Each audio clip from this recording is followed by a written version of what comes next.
दोस्तों, यहाँ पर एक खुला हुआ मवेशी है, या यूँ कहें तो एक गौवंश है। ये गौवंश, इसकी प्रजाति कहें तो ये बैल है, और इस बैल को किसी ने छोड़ दिया था। बहुत समय से यह इस गांव में रहता था, किसी तरीके अपना भरण पोषण करता था। बहुत सारे लोग इसको मारते भी थे, लाठी डंडा, लेकिन किसी ने इसके साथ ऐसी बर्बरता की कि शायद अपना कुछ इससे काम निकालने के लिए, ऐसा लोगों का कहना है कि गाय को गर्भाधान करने के लिए इसको पकड़ा, और पकड़ने के बाद इसके गले में रस्सी बांध दी, और जब अपना कार्य कर लिया, यानी गाय का गर्भाधान जब कर लिया, तो उसके बाद इस बैल के गले में जो उन्होंने रस्सी बांधी थी, शायद उस रस्सी को सही से खोला नहीं, और वह रस्सी इतनी कस गई इसके गले में कि कुछ समय बाद इसके गले में धीरे धीरे सड़न पैदा हो गई।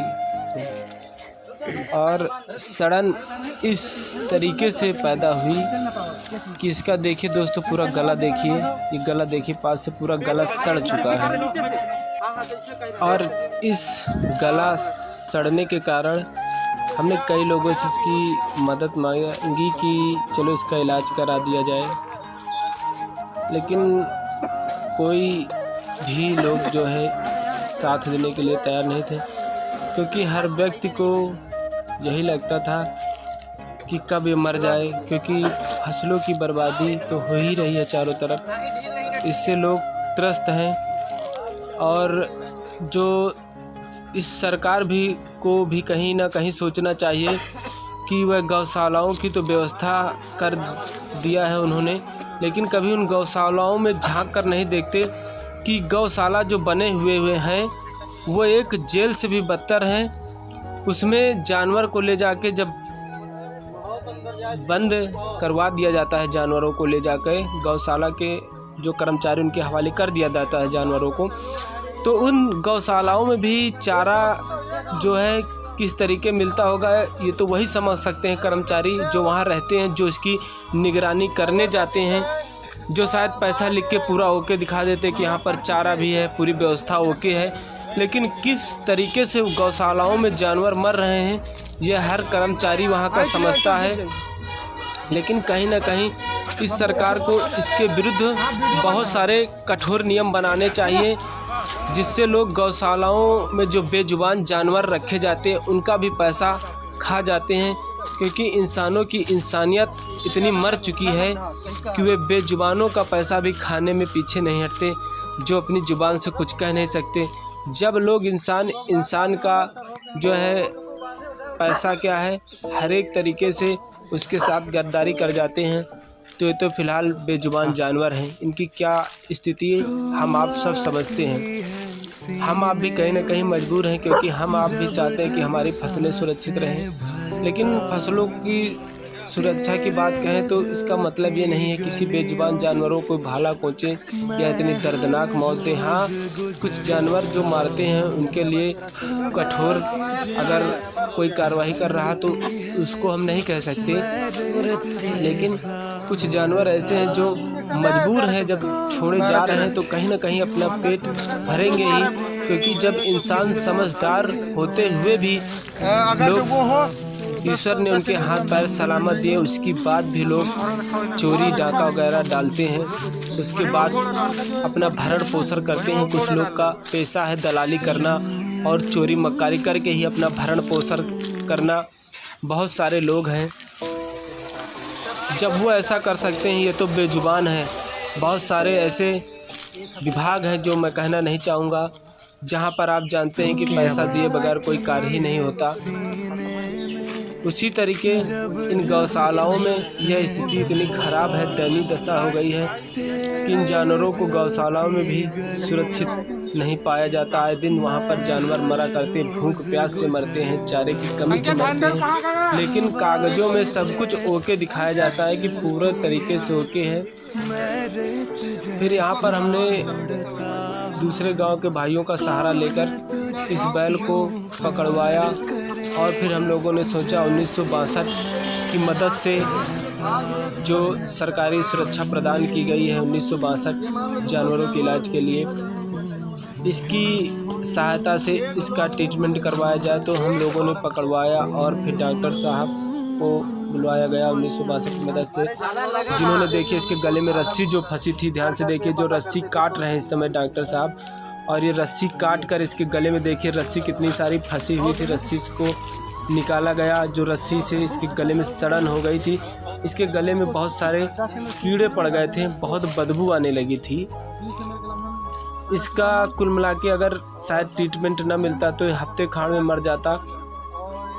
इसकी मुहिम के लिए हमने इसको कई बार यूट्यूब पे, फेसबुक पे, कई जगह हमने इसके वीडियो डाले कि शायद इसके कर्मचारियों के कान में शायद कुछ जू रेंग जाए, शायद कुछ फ़र्क पड़ जाए, लेकिन कर्मचारी भी यहाँ आँखों में पट्टी बांध कर कानों में जो है रुई लगा कर बैठे हैं कि तुम चिल्लाते रहो, कुछ नहीं होगा। जिस प्रकार 1076 में आप चिल्लाते रहो, अपनी गाथा गाते रहो, बस उधर से फ़ोन आएगा, इधर से फिर रिपोर्ट लगा के पोर्टल बंद कर दिया जाता है। सेम वही स्थिति यहाँ पर भी थी। हम कई बार 1962 का सहारा लेना चाहा, लेकिन वहाँ से ऐसा बताया जाता है आप इसको पकड़वा लेकर पकड़ा नहीं मिला तो आपके ऊपर कार्रवाई कर जाएगी। यही सब सोचकर हम रुक जाते थे क्योंकि इसको हम पकड़ नहीं पाते थे। आज जब इसको हमने पकड़वाया कई लोगों के सहारे और पकड़ गया, तब इसका ट्रीटमेंट हुआ। देखिए इसके जख्म कितने ज़्यादा, देखिए सड़ चुका है इसका गला पूरा, और ये जो कीटनाशक दवा डाली जा रही है जिससे इसके गले में कीड़े न पड़े। और जो डॉक्टर थे उन्होंने कई सारी सुइयाँ भी लगाई हैं, एंटीबायोटिक वगैरह, और जो ऐसी कुछ सुई भी लगी है जिससे इसके ऑटोमेटिक फिटे समझो। डॉक्टर का कहने का मतलब है कीड़े नहीं पड़ेंगे, जो कीड़े हैं अंदर वो बाहर आ जाएंगे। और इसके दर्द वगैरह, दर्द निवारक कुछ इंजेक्शन वो भी लगे हुए हैं, यानी पूरी तरीके से इसका ट्रीटमेंट हो गया है। चलो कम से कम इस सरकार द्वारा इतनी ही सुविधा है कि कम से कम किसी जानवर का ट्रीटमेंट कराया जा सके। लेकिन इस ट्रीटमेंट से यही है कि आप आज ट्रीटमेंट तो हो गया, जानवर तो बच गया, लेकिन कल से जब ये सही होगा फिर वही प्रक्रिया, फिर लाठी डंडे खाना है। सड़कों पर मवेशी घूमते हैं, बहुत सारे लोग इससे चोटिल हो जाते हैं। कई सारे जानवर, गाय आप लोग देखते होंगे, जाते होंगे, कहीं ट्रक ने टक्कर मार दिया तो बैल उधर पड़ा है, गाय उधर पड़ी है। कहीं कितनी दर्द निवारक मौत मिलती है। अगर इस दर्द निवारक मौत से तो इंसान को वही अच्छा है कि अगर इंसान को तिल तिल दर्द देकर मारने से अच्छा एक ही बार मार दिया जाए, क्योंकि आज जो इस तरीके से गौवंश तड़प तड़प के मर रहे हैं, समाप्ति की ओर है। क्या कहें, देखिए ट्रीटमेंट हो रहा है, ये सुई लग रही है, इसकी बड़ी शरीर है, सोचो अगर ये जो इंजेक्शन लग रहा है दर्द निवारक है। इस बैल की इतनी स्थिति खराब हो गई थी कि इसको जो कुत्ते इसका मांस नोचने पे उतारू हो गए थे। हम तो वह सोच के दिन बुलाएं कि अब ज्यादा भाग न पाएंगे, लेकिन हमसे तेज भाग रहा है। किसी तरीके से ट्रीटमेंट करवाया जाए, किसी न किसी का सहारा लिया जाए। तब हमने लोगों से कहा तो शायद कुछ लोग इसके लिए तैयार हुए, और ये सड़ने की वजह से इसका गला इतना सड़ चुका था कि इसके गले से अगर दूर भी रहता था तो बहुत बदबू आती थी। लोगों का यही कहना था कब ये शायद मर जाएगा, लेकिन ईश्वर की इतनी असीम कृपा थी, इतनी जल्दी मरने वाला भी नहीं था। ट्रीटमेंट हो गया, फिलहाल अब देखते हैं कब तक ये सही होता है। फिलहाल कुछ ऐसे कार्य हैं जिनको करने के बाद आप अंदर से बहुत सुकून मिलेगा। किसी की आप वैसे भी मदद करते हैं, ख़ास तौर से बेजुबानों की, इंसानों की तो हम नहीं कह सकते, लेकिन बेजुबानों की आप जहाँ भी रहिए मदद ज़रूर करते रहिए जो हो सके आपसे।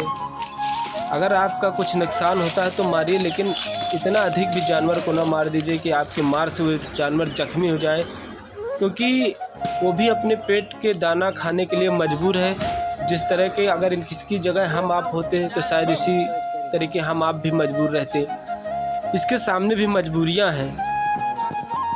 जिस प्रकार हमारे आपके सामने अगर हम कमाए तो अपना पेट भरते, क्योंकि हम समझदार, और ये समझदार नहीं है, इसको नहीं पता कि किससे क्या नुकसान होना, क्योंकि इनको ये लगता है इसको खाएंगे तो हमारा पेट भरेगा, तो बस ये उसी के लिए भागते हैं। भगा दीजिए, डंडे दो डंडे मार दीजिए, लेकिन इसका मतलब ये नहीं कि आप कुल्हाड़ी गड़ासा लेकर इसको भाला लेकर मारें। ये भी कहीं ना कहीं एक बर्बरता है जानवर के साथ, तो ऐसा ना करिए।